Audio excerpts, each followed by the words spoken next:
მოგესალმებით დღევანდელ ჩემს სტუმარს პროექციაში. მისი ცხოვრების პირველ ყველაზე მნიშვნელოვან გადაწყვეტილებად მიაჩნია, როდესაც 17 წლის ასაკში მოხდა კინო გადაღებაზე.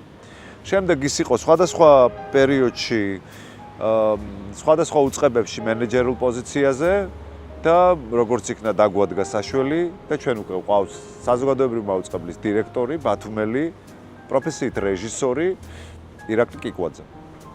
მე როგორც ჟურნალისტ სამარხზე მომუშავეს უკვე 22 წელია, ძალიან მაინტერესებს რა მემკვიდრეობა გადაეცა მას, რა დახვდა აჭარის საზოგადოებრივ მაუწყებელზე, რას აპირებს, როგორ აპირებს, ამ ყველაფერზე ვისაუბროთ მასთან. დაგველოდეთ.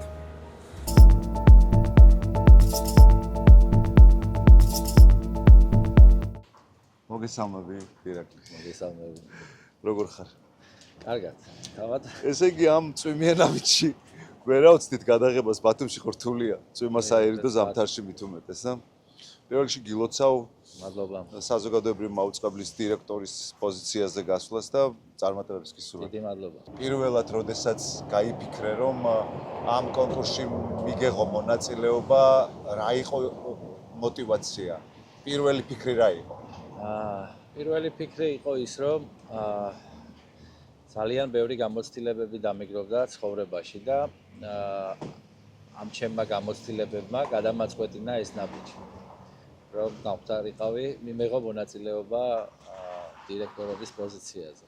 და რა იყო ის, რაც ამათ შეიძლებოდა რომ დაებრკოლებინე დაუშვათ, იმიტომ რომ ტელევიზია საკმაოდ მნიშვნელოვანი ობიექტია რეგიონისთვის და შესაბამისად ასე თუ ისე სენსიტიური პერიოდიც არის საკმაოდ და რთული მემკვიდრეობა გაქვს, ესე ვთქვათ, ჩაბარებული. მესმის და ყველაფერს ასე ვთქვათ ვითვალისწინებდი, რომ ძალიან დიდი სირთულეები გველოდებოდა რომ მოვიდოდი და ამ ანალიზებს ვაკეთებდი საკუთარ თავთან, ძალიან ბევრს ვფიქრობდი და რაღაცა აი კიდევ ერთხელ ვიმეორებ ამ ჩემმა გამოცდილებებმა მიმიყვანა იმ გადაწყვეტილებამდე რომ მოვსულიყავი. ადრე როდესაც გადაღებაზე დავდივედი, სულ ახალმასული ვიყავი ტელევიზიაში და ძალიან რთული იყო ჩემთვის ტექნიკური საკითხების თემა. და ეხლა ამ ყველაფერს ერთვის ისიც რომ შენობას აქვს ძალიან ბევრი პრობლემები, მათ შორის საკმაოდ მძიმე დასკვნა სამხარაულის და შენობა არის პრაქტიკულად ძალიან რთულ სიტუაციაში. თავი დავანებოთ იმას, რომ ადამიანებს უწევთ ძალიან ვიწრო გარემოში ოპერირება, თავიანთი საქმიანობის შესრულება. ამის პარალელურად ეხლა რამდენიმე ოთახი პრაქტიკულად არის გამოკეტილი, იმიტომ რომ არის ავარიული. და ეს ნიშნავს იმას, აი ახლო ხანს ვამბობდი, ღიად გეკითხები ამას, იმიტომ რომ შენ ალბათ ხელგეწიფება ამ საკითხზე მინიმუმ ფიქრი და გარკვეული ზომების მიღება, იმიტომ რომ პრაქტიკულად შენობის ნაწილი არის აბსოლუტურ მზაობაში, რომ ჩამოინგრეს და მეორე ნაწილში ადამიანების ხედანი. პირველი რაც ვნახე, რომ მოვედი ტელევიზიაში, ეს იყო დარღვეული იყო შრომითი უსაფრთხოება. არის ჩამონგრეული ჭერი, როგორც გაქვთ ინფორმაცია. 12 ოთახი სადღაც არის იზოლირებული, გადაკეტილია სპეციალური ფირებით, რომ ადამიანი არ შევიდეს. ნაწილში ადამიანებს ჩვეულებრივად აგრძელებენ მუშაობას. ხო, და ეს როგორი მომენტია, ხო, ნაწილი რომ ჩამოინგრეს, ნაწილი რა შვება. ეს არის დარღვევა პირდაპირ მნიშვნელობით და რაც შეიძლებოდა ვამცნეთ საჭირო ორგანოებს ეს ინფორმაცია პირველ რიგში ძეგლთა დაცვის სააგენტოს ბატონ ლაშასთან ჰქონდა შეხვედრა. გამოხატეს ყველანაირი მზაობა რომ გაჩქარდეს რეაბილიტაცია, მაგრამ მოგეხსენებათ რომ რეაბილიტაცია სჭირდება შენობის დაცლა. აქედან გამომდინარე საჭიროა ალტერნატიული შენობა, სადაც განლაგდება ტელევიზია დროებით და აი ამ იმაში ვართ, რა ქვია, ასე ვთქვათ, ამ მდგომარეობაში ეხლა ვეძებთ სასწრაფოდ ფარს, სადაც შეიძლება განთავსდეს ადმინისტრაცია და მოხდეს ტელევიზიის დროებით გადასვლა. ისე ახლა რა კითხვა მიჩნდება, იცი? თუმცა ეს კითხვა შენთან არა, უბრალოდ საკუთარ თავთან მიჩნდება, რომ აი ამ ზომების მიღება რო არ დაგეწყო, დაუშვათ რას ვაპირებდით, რომ ერთ ჩვენი დღეს დაგვემხობოდა ეს შენობა თავზე, აი მართლა გაუგებარია, იმიტომ რომ ახლახანს რომ შემოვედი და მე გარეწარმოებაზე ვარ მოიხსენება და რო შევხედე რომ შენობის უდიდესი ნაწილი არის ფირებით გადაკეტილი და მეორე ნაწილში გამყოფ კედლებში შედან ადამიანები, ნუ ხო ნორმალური არ არის ეს. არ არის გეთანხმებით და პირველ რიგში არის სამუშაო გარემო ადამიანისთვის მნიშვნელოვანი, სადაც ის მუშაობს და მით უმეტეს სადაც კრეატიული მუშაობა ხდება, ეს ყველაფერი აისახება ადამიანის ხასიათზე, საქმეზე, мотиваციაზე. Ფიქრობ რომ ნომერ პირველი რაც უნდა გადაწყდეს ტელევიზიის მიმართებაში, ეს არის შენობის პრობლემა და აი ამ მიმართულებით დავიწყეთ მოქმედება. ძალიან კატასტროფული მდგომარეობა მაგ მხრივ და ვფიქრობ ძალიან მალე მოვახდენთ რეაგირებას ყველაფერს.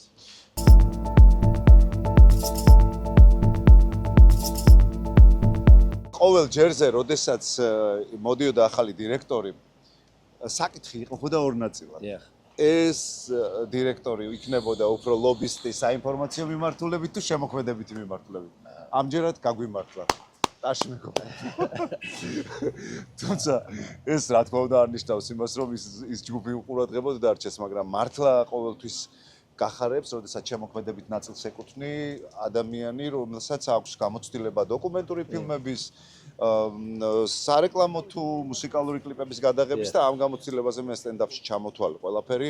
ცხოვრობთ ასეთ რეალობაში, როდესაც ერთი კარგი გამართული ბლოგერი პრაქტიკულად ფლობს ტელევიზიას, როდესაც 3 და 4 მილიონი ნახვები აქვს. და ამ ყოფაში ჩვენ არა მხოლოდ ტელევიზიებთან გვიწევს კონკურენცია, არამედ გვიწევს ბლოგერებთანაც კონკურენცია. ამის პარალელურად ეს რაღაცა ფაქტად მოვიყვანე, მაგრამ ერთ-ერთ კითხვა რაში მდგომარეობს. ყველაზე მეტად მენეჯერული გამოცდილება რა პერიოდში მიიღეთ? თუ ეს იყო ხანგრძლივ პერიოდში სხვადასხვა პოზიციაზე მუშაობის დროს? რა თქმა უნდა, ეს იყო ხანგრძლივი პერიოდი და ეს არის მე ვფიქრობ ჩემთვის ყველაზე დიდი პრიორიტეტი რაც მაქვს, ალბათ ჩემი გამოცდილებაა და გეთანხმებით რომ შემოქმედი ადამიანი ვარ და რაღაცა შემოქმედებით მხარეს მეტად შეიძლება მივაქციო ყურადღება, მაგრამ მაგას ასეც ვერ ვიტყვი, რადგან ტელევიზია მოგეხსენებათ შედგება როგორც საინფორმაციო მხარე, როგორც შემოქმედებითი მხარისგან, აქედან გამომდინარე ჩემი ჩართულობა ამ ორივე კუთხით იქნება ასე ვთქვათ 50-50-ზე, რადგან ეს არის მნიშვნელოვანი ტელევიზიისთვის და რაც შეეხება ჩემს გამოცდილებას მენეჯერული თვალსაზრისით, ყველაფერი დაიწყო როდესაც მივიღე გადაწყვეტილება გამختارიყავი რეჟისორი. რეჟისორა მოგეხსენებათ გარკვეულად მართვას ნიშნავს და ეს არის საწყისი ყველაფრის და ვიყავი თავის დროზე ასე 2000-იანი წლების დასაწყისში, როდესაც სტუდენტი ვიყავი, ჩემ მეგობრებთან ერთად დავიწყეთ ტელესერიალის გადაღება, რომელიც 2 წლის განმავლობაში გადიოდა ყავახანა შეუწყვეტლად და ეს იყო ჩემთვის ყველაზე დიდი გამოცდილება ტელევიზიაში. თან პირველი და ერთადერთი სერიალი იყო პრაქტიკულად იმ პერიოდისთვის იყო. კი, მე ახლა აქედან რო უყურებ ძალიან ბევრი ის ქონდა ხარვეზები და ძალიან ბევრი რაღაც ის მოარყოფითი რაღაცები იყო, მაგრამ ხო, რაც არ უნდა ესე თქვა, ფაქტი არის რომ ქალაქს ახსოვს ეს. რო ვაანალიზებ დღეს რო ვხედა, უყურებ ხვდები რომ ჩვენ შევქმნით მაშინ გუნდი, რომელიც მუშაობდა 2 წლის განმავლობაში ყოველ დღე შაბათ-კვირის გარდა ქმნიდა სერიალს მაყურებლისთვის და ეს იყო მნიშვნელოვანი გამოცდილება. ნუ შემდეგ იყო კომპანია Beeline, დღეს არის Selfie. ეს იყო ჩემთვის ყველაზე დიდი სადაც მე მახსოვს საკმაოდ კრეატიული იდეები განახორციელეთ. კი, იყო ეგეთიც. ვიყავი მარკეტინგში, რეგიონალურ მარკეტინგში ვიყავი დაახლოებით 5 წელი, ხოლო შემდეგ დანარჩენი 3 წელი ვიყავი გაყიდვების ხელმძღვანელი. ეს იყო ჩემთვის ყველაზე დიდი გამოცდილება, კიდევ ერთხელ ვიმეორებ, რადგან ეს კომპანია, ამ კომპანიაში ვნახე სწორად დალაგებული მენეჯმენტი რას ნიშნავს და როგორ მუშაობს ეს. ფაქტურად როგორც საათში მექანიზმი აწყობილი, აი ზუსტად იმ პრინციპით იყო იქ ყველაფერი და აქედან გამომდინარე, რაღაცა ყოველთვის სადაც მიწევდა მუშაობა შემდგომ ასეთ რაღაც ამ მექანიზმებით ვცდილობდი რაღაც ჩემი ცვლილებები შემეტანა და ფიქრობ რომ დღეს რაც გამოწვევების წინაშე დგას ჩვენი ტელევიზია არის სწორედ სტრუქტურის პრობლემები რა და ამ სტრუქტურის ასე ვთქვათ მექანიზმის აწყობა თავიდან მოგვიწევს. ვიცი რომ ცოტა მტკივნეული იქნება, მაგრამ ეს აუცილებელია. მთელი ტელევიზია მაგაში მეთანხმება რომ აუცილებელია.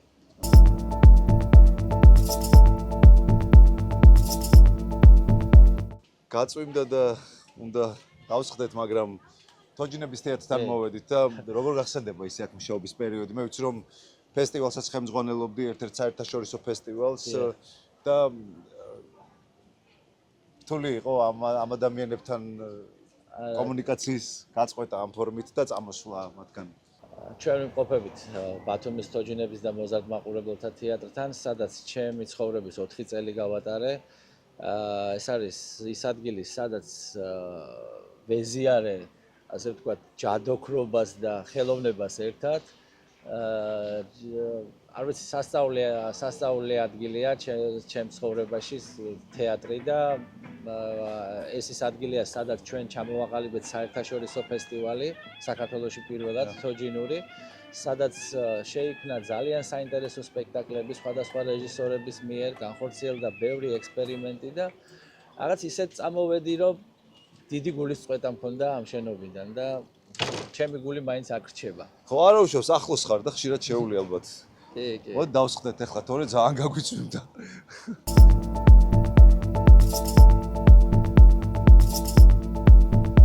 შევაფარეთ წვიმას თავი. კი, შევაფარეთ წვიმას თავი. რამდენად რეალურია ის, რომ მოხდეს სასწაული და აჭარის ტელევიზიას კონდეს ღირსეული შენობა. აპირებ ამაზე მუშაობას. რა თქმა უნდა, ეგ არის ჩვენი პრიორიტეტი, როგორც ვილაპარაკეთ, სამუშაო გარემოს შექმნა იწყება შენობიდან და მე, როდესაც მქონდა შეხვედრა ჩვენ მრჩეველთა საბჭოსთან, პირველი კითხვა იყო, თუ როგორ ვაპირებდი შენობის პრობლემის მოგვარებას. ჩვენ მქონდა რაღაც გეგმა, მაგრამ ეს გეგმა შეიცვალა იქიდან გამომდინარე, ამ მდგომარეობაც დაგვთა შენობაში, იმიტომ რომ მე ზუსტად არ ვიცოდი ჭერის ჩამონგრევის ინფორმაციას არ ვფლობდი, არც სამხარაულის დასკვნას. აქედან გამომდინარე, რაც როგორც კი ინფორმაცია მივიღეთ თუ რა ხდებოდა ტელევიზიაში, მოვერგეთ ამ ამბავს, რომ ამ ამბავს კი არა, უბრალოდ გადმოვაკეთეთ ეს ჩვენი გეგმები, მოვარგეთ ამ სიტუაციას, რა სიტუაციაც დაგვხვდა. და ვფიქრობ, რომ შესაძლებელია, ჩვენ მოგეხსენებათ, რომ ფლობთ ქალაქში 4 შენობას. ესენი სხვადასხვა ადგილებზეა, შენობა ცალ-ცალკეა, მაგრამ შესაძლებელია, მაგალითად, ბორბელიანის ქუჩაზე მოხდეს იმ შენობის რეაბილიტაცია, თავიდან აშენება და გაკეთება, მაგრამ იქაც კვლევაა ჩასატარებელი. რაღაც გვერდით რადიო, ისა ელექტროველია ამბობენ, რომელიც არის შესამოწმებელი რამდენად ეს ტექნიკისთვის რამდენად პრობლემატურია თუ არ არის ეს ყველაფერი გამოსაკვლევია. აი ეს ერთი შეხედვით რო უყურებ გაქვს ესეთი წყურვილი ბევრი რამის შეცვლის.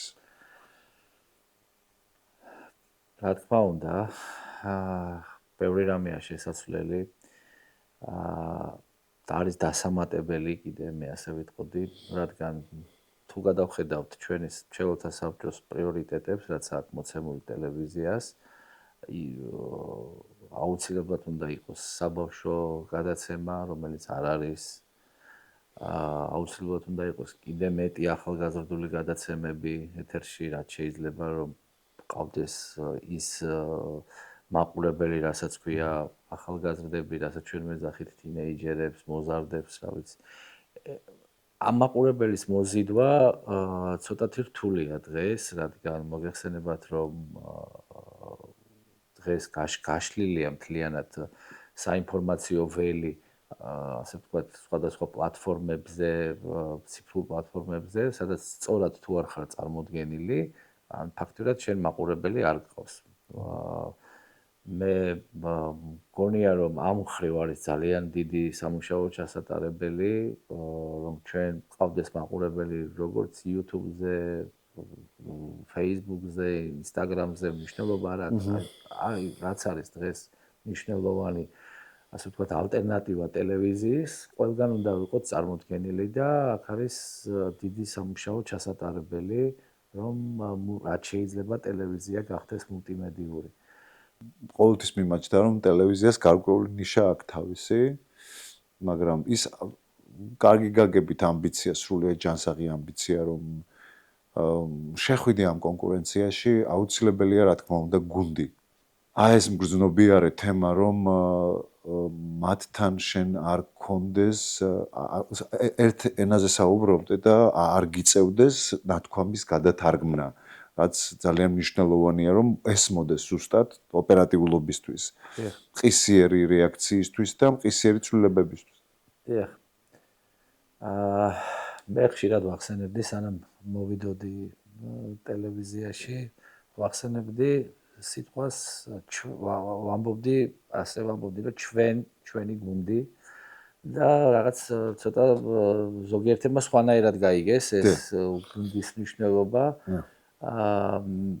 მე ჩემი გადაწყვეტილება რომ მივიღე რომ მოსულიყავი ტელევიზიის ხელმძღვანელად, ამ დირექტორად, ეს ან პირობებული იყო ზუსტად იმ გუნდისგან, რა გუნდთანაც მე მეგობრობ, ესენი არიან ისევ ტელევიზიის ადამიანები, რადიოში მომუშავე ადამიანები, ჩემი მეგობრები, რომლებიც ტელევიზიაში მუშაობდნენ და ეხლა არ მუშაობენ. იყო ისეთი კამათიც ჰქონდა ერთმანეთში, რომ გვინდა თუ არ გვინდა რაღაცა ჩვენი პოზიციონირება ტელევიზიაში, იქნება არ არის აბსოლუტურად ეხლა ჩვენი საქმე, მაგრამ რაღაცნაირად ისე მოხდა ჩემს მეგობრებთან და ჩემს გუნდთან გადაწყვეტილებების მიღება, რომ შევჯერდით თუ კი მე ვთქვათ აღმოჩნდებოდი ტელევიზიაში, ჩვენ გუნდურად შევქმნიდით სტრუქტურას და გუნდურად გავაკეთებდით ტელევიზიისთვის სიახლეებს. ეს ის ადამიანებია, თქვენ კარგად იცნობთ, მაგალითად იმედა თავდგირიძე, რომელიც ტელევიზიაში მუშაობდა ძალიან დიდი ხანი და ჩემი მეგობარია და ვფიქრობ, ჩვენ მე და იმედა ძალიან ბევრი საქმე გვაქვს ერთად გაკეთებული და აქედან გამომდინარე ტელევიზიაშიც ძალიან ბევრ საქმეებს გავაკეთებთ. ეს ის ადამიანებია კიდე ჩემთან ერთად ვისიც აი როგორც კარგად თქვი რომ აი უსიტყვოდ გესმის ადამიანები აი ზუსტად ეს ხალხი არიან ტელევიზიაში სხვათა შორის არიან ადამიანები რომლებსაც მივიჩნევ რომ გუნდურად მუშაობა შეუძლიათ და გუნდი სწორედ ამ გუნდურობისგან იქმნება შემდგომ უკვე სწორი სტრუქტურა რასაც ჩვენ ვსაუბრობთ რადგან სხვანაირად ვერც გაკეთდება თუ არ არსებობს ასე ვთქვათ ერთიანობა იმ პრინციპის რომ ტელევიზია იყოს კარგი სხვანაირად ვერც გაკეთდება გუნდურობის გარეშე. აქედან მე ვამბობ და შემიძლია თამამად თქვა რომ მე ამ ტელევიზიაში გუნდი ყავს და გუნდურად ვიმუშავებ.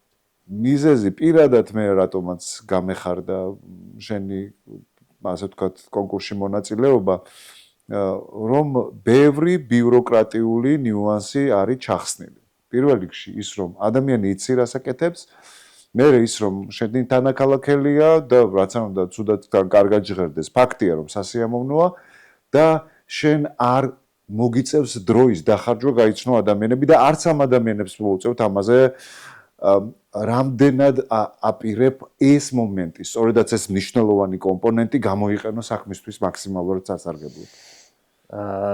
ძალიან მნიშვნელოვანი კომპონენტია. უმნიშვნელოვანესი კომპონენტია ფაქტებით ამას ორი მხარე აქვს. ხო.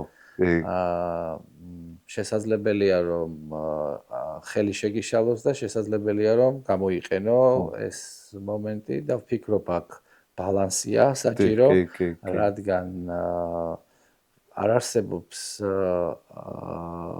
როგორ გითხრათ ახლა რა არ არსებობს ის მომენტი რომ თლიანად 100%-ით ადამიანები რაღაცნაირად ამ ჩემ სანაცნობო საახლობლომ თუ სამეგობრომ რაღაცნაირად ამ მიმართულებით იმუშაოს. ვიღაც იქნება, რა თქმა უნდა, რაღაცაში არ დამეთანხმება, ვიღაცა სხვა აზრი ექნება. ეგ არის ჩვეულებრივი მომენტი, მაგრამ უმნიშვნელოვანესია ჩემთვის ის, რომ მე ამ ქალაქის მკვიდრი ვარ და ამ ქალაქში ყველა მომენტი იმის, რომ რაღაცნაირად სწორად გავაკეთოთ გადაწყვეტილებები ხელს არ შემიშლის რა გიმინდა გითხრათ. ხო, არ მეც ვფიქრობ, რომ ბევრად უფრო დადებითი მოვლენაა, ვიდრე ვარ. ხელს არ შემიშლის, ბევრი ვიფიქრე მაგაზე, ძალიან ბევრი ნაფიქრი მაქვს. ხელოვნების უნივერსიტეტში ვასწავლი და ძალიან ბევრი ტელევიზიის თანამშრომელი გვყავს იქაც და ანუ ფაქტობრივად იქაც კოლეგები ვართ, აქაც კოლეგები ვართ. სტუდენტებია, რომლებიც აქ მუშაობენ ტელევიზიაში, ყოფილი სტუდენტები და ძალიან დიდი სივრცეა, ასე ვთქვათ, სანაცნობო საახლობლოს, მაგრამ ვფიქრობ, რომ ჩვენ თუ სწორად მივყვებით იმ გზას, რა გზაც ჩვენ დავისახეთ და რამეს არ გადაუხვევთ, ვფიქრობ, ყველა კარგი და ნორმალური ადამიანი ჩვენს გვერდით დადგება. რადგან ჩვენი მიზანი არის ტელევიზიისთვის კარგი და არა ცუდი. მაინც იქიდან გამომდინარე, რომ საზოგადოებრივი მაუწყებლის დირექტორი ხარ, მინდა რომ ცოტა მესაუბრო ამ კუთხითაც გავაცნო ადამიანებს შენი თავი, იმათ ვინც არ გიცნობთ, ოჯახზე. დიახ. მე მყავს მეუღლე და ორი შვილი. ჩემი მეუღლე არის დრამატული თეატრის მსახიობი, დიანა ჩახუნაშვილი. შვილები არიან ერთი მაგისტრატურა დაამთავრა და არიელ კიკვაძე 25 წლის არის, ხოლო მეორე არის 14 წლის სკოლის მოსწავლე. ეგრეთ წოდებული ტიკტოკერი. ტიკტოკერი და ჩემთვის რა მინდა გითხრათ, იცით რომ აი ოჯახი არის აი მაგალითად მოთხოვნილებები ახალგაზრდების ტელევიზიაში ატომ და ტარიელმა და კარგად ტესტავ ესე იგი ოჯახში ვიხუროს რა გადაცემები შეიძლება იყოს და ამ ფიქრობ რომ ზუსტად მათი შვილებზე მაქვს ახლა საუბარსა ესა ორი სიტყვით ვიტყვი რომ ძალიან ბევრი პლატფორმებია დღეს სატელევიზიო მიმართულებით არის Netflix-ი მოგეხსენებათ HBO რა ძალიან ბევრი ისინია რომლებიც ისეთ რაღაცას თავაზობენ რომ ქართულ არხებს ფაქტიურად აღარც უყურებს ახალგაზრდები და ჩვენი თავარი მნიშვნელოვანი ეს არის მიმართულება რაც არის ტელევიზიის საზოგადოებრივი მაუწყებლის არის ის რომ ბავშვებმა კარგად იცოდნენ თავისი ისტორია, თავისი ტრადიციები, თავისი ადგილი, სადაც ცხოვრობენ და ეს საინტერესოდ უნდა შევთავაზოთ. ამისთვის არის ძალიან დიდი სამუშაო ჩასატარებული. ძალიან დიდი სამუშაო. არის ფოკუს ჯგუფები შესაქმნელი, არის ძალიან ბევრი გამოკითხვები, მარკეტინგული კვლევები. ის შედეგადაც ხდება მერე შემდეგ პროდუქტის შექმნა. ფიქრობ რომ დღეს ქართულ ტელევიზიას ეს თაობა გამორიცხული ყავს. ეს შეიძლება ეს ნებსი თუ უნებლიეთ სხვა საკითხია, მაგრამ ძალიან საინტერესო თემას შეეხე. თაობა, რომელიც აღარ უყურებს. არა, აღარ უყურებს. გეთანხმებით, აღარ უყურებს. ძალიან სერიოზული გამოწვევაა. ძალიან სერიოზული გამოწვევა არის და თან მაგიტო ვახსენებ მე, რომ სწორად ვიყოთ წარმოდგენილი ამ ციფრულ პლატფორმებზე. მაგალითად, ჩემთან ტელევიზორს ვთავთ მე ჩემი მეუღლე და დედაჩემი შვილები ტელევიზორს თუ ჩართავენ, თავენ ალბათ იმ მიმართულებით რომ ნახონ მაგალითად Netflix-ზე რა ფილმებია, რა სერიალებია, რაღაცა. ამ ხრივ თუ კი ჩვენ საინტერესოდ შევთავაზებთ კონტენტს ჯერ ციფრულ პლატფორმებზე, შესაძლებელია რომ ჩართოს შემდგომ ტელევიზორი ქართულ არხზე და ნახოს რამე საინტერესო. ამიტომ შენ ახსენე ესეთი რამე, სანამ ჩვენ ინტერვიუს დავიწყებდით, რომ ასე იგი სპეციალურად links ვუთითებო, რომ YouTube არხზე გადავიდეს და YouTube-ი ნახოს, ხო? ამას ყველაფერს ნაბიჯ მუშაობა ჭირდება. შესაძლებელია რომ დაწყება ჭირდება, უნდა დაიწყოს პროცესი. შესაძლებელია რომ TikTok-ზეც გაკეთდეს რაღაცა ისეთი რამე, რომ აი თქვათ TikTok-იდან მოხდეს შემდგომ დაინტერესება ტელევიზიის და ამ მიმართულებით არის ძალიან დიდი სამუშაო ჩასატარებელი და ვფიქრობ ერთ-ერთი ყველაზე მნიშვნელოვანი მეთოდია ასევე რომ რაც შეიძლება ამ თაობის წარმომადგენლები ხშირად იყვნენ სხვადასხვა გადაცემებში წარმოდგენილი. და ძალიან რთული გამოწვევა გაქვს მიზნად დასახული და მინიმუმ დაწყება მნიშვნელოვანია ამ პროცესის. დიახ, აი ის თან არის ყველაზე საინტერესო ის მომენტი, რომ ანუ ჩვენ რაღაცა ისეთი ნიშა უნდა დავიჭიროთ, რომელიც დღეს სატელევიზიო ბაზარზე ცოტა ან არ არის. გვაქვს ისეთი პროექტები და ისეთი მიმართულებები მოფიქრებული, რომლებიც ვფიქრობ მაყურებელს მოიზიდავს. ჯერ არ ვიტყვი ამაზე, არ ვისაუბრებ, მაგრამ გვაქვს დასახული მიზნად ძალიან საინტერესო ამბები, რომლებსაც ეტაპობრივად გეტყვით.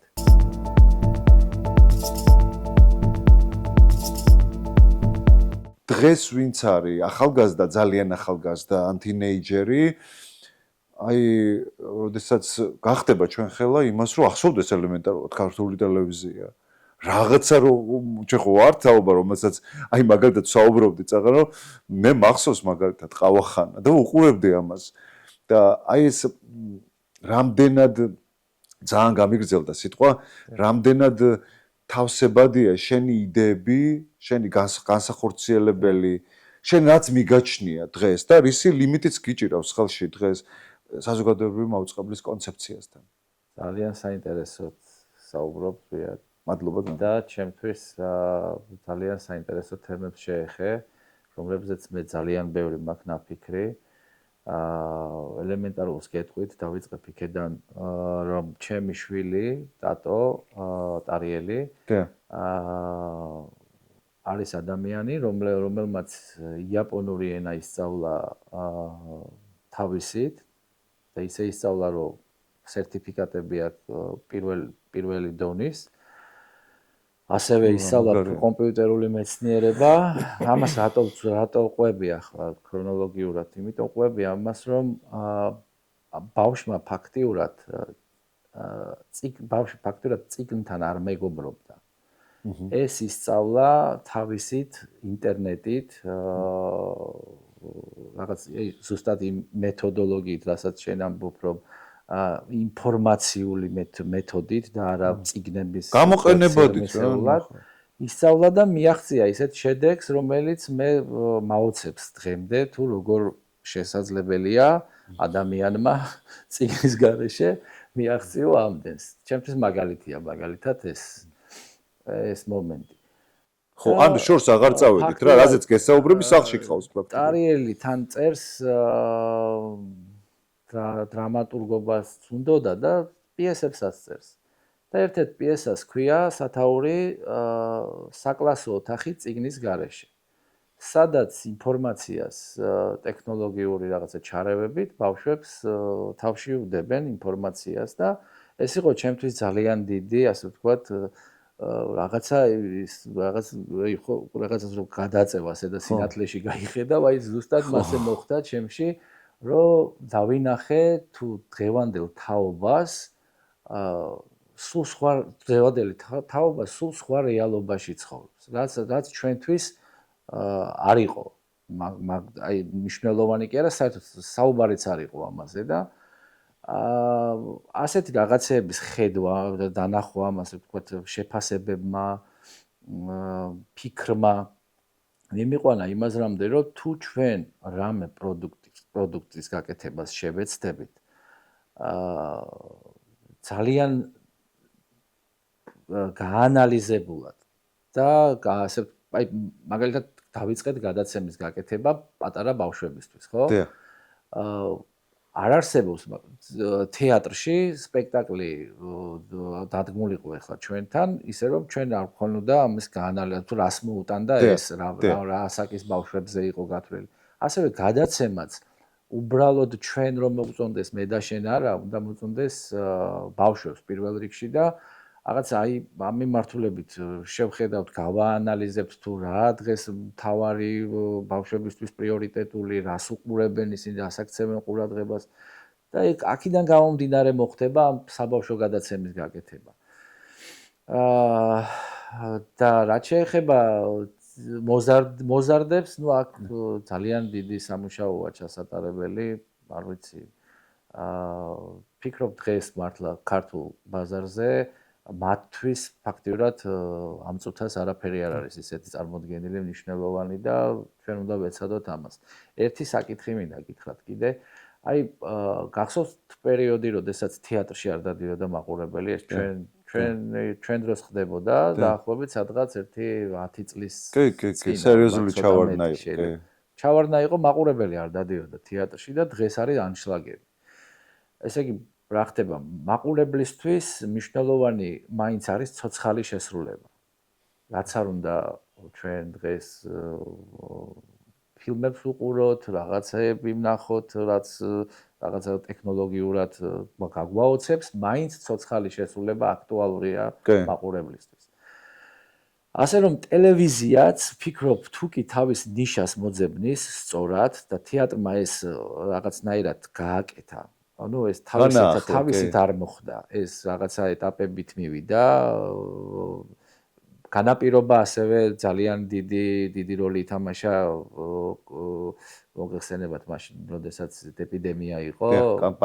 მაგრამ ეპიდემიამაც დიდი როლი ითამაშა, რადგან რო გამოვიდა უკვე ხალხი ამ ეპიდემიიდან რაღაცას ეძებდნენ ცოცხალი ურთიერთობები მოენატრა ძალიან. რეალურს ეძებდნენ და თეატრმა აქ მნიშვნელოვანი როლი ითამაშა.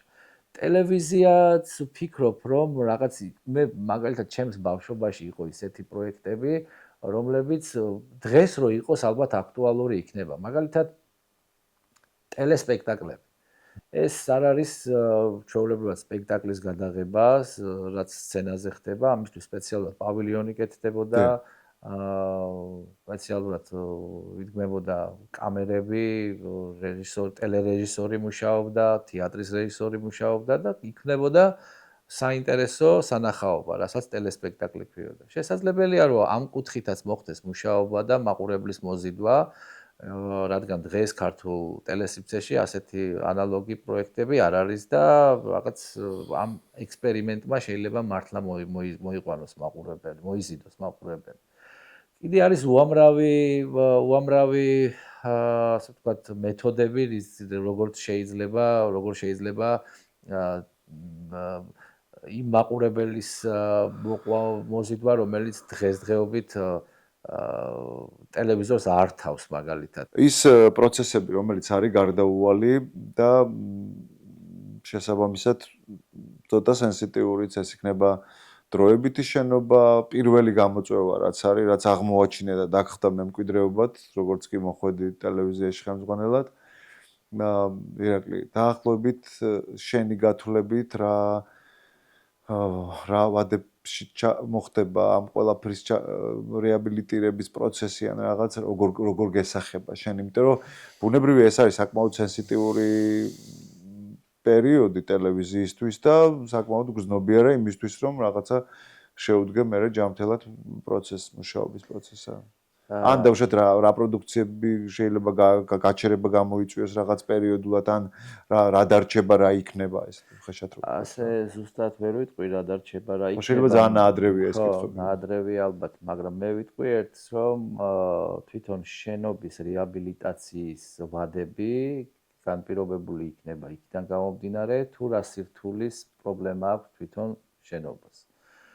ამ ეტაპზე რაც ჩანს არის რომ სახურავი არის ჩამონგრეული და მეორე სართულს და მესამე სართულს აქვს საფრთხე. შესაძლებელია მე როგორც ამიხსნეს კულტურული მემკვიდრეობის დაცვის სააგენტოში, შესაძლებელია რომ პრობლემა ქონდეს, პრობლემა უფრო სიღრმისეული იყოს. ანუ შესაძლებელია რაღაცა საძირკველთან პრობლემა, საძირკველამდე იყოს პრობლემა, რა ვიცი, მე ხა ვარ ამის ექსპერტი და ვერ გეტყვით, მაგრამ ფაქტია, რომ სანამ კვლევა არ ჩატარდება, ვადებზე ვერ ვიტყვით. ჩემი ვარაუდით, ალბათ 1 წელია ამის რეაბილიტაციის დრო, იმიტომ რომ ბატონმა ლაშამ როგორც მითხრა, 1 წელი და 1 წელი თქვა, სადღაც მიახლოებით ვადაზე თუ ასაუბარი, არის 1 წელი.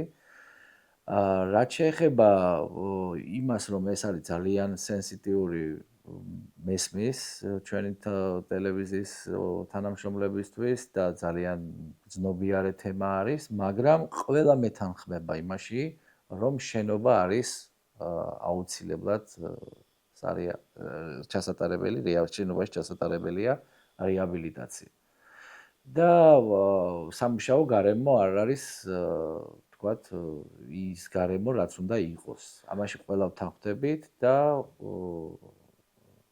გვიბიძგებს ეს ყველაფერი იქითკენ, რომ ტელევიზიის შენობის რეაბილიტაცია გაკეთდეს ჩქარით.